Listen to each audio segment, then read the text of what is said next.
مولا علی علیہ السلام کا حالت رکوع میں زکوٰۃ دینا۔ ایک دن ایک سائل مسجد میں داخل ہوا اور اس نے وہاں کے لوگوں سے مدد مانگی، لیکن کسی نے اس کو کچھ نہیں دیا۔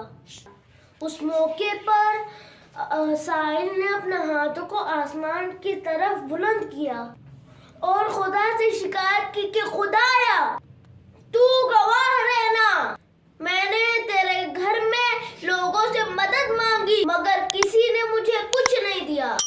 عین اسی وقت مولا علی نے اپنی نماز میں رکوع کی حالت میں اپنی انگوٹھی پہ اشارہ کیا۔ سائل آپ کے پاس گیا اور آپ کی انگلی سے انگوٹھی اتار لی۔ تبھی مولا کائنات کی شان میں یہ آیت نازل ہوئی، بسم اللہ الرحمن الرحیم، انما ولیکم اللہ ورسولہ والذین آمنوا والذین یقیمون الصلاۃ ویؤتون الزکاۃ وہم راکعون۔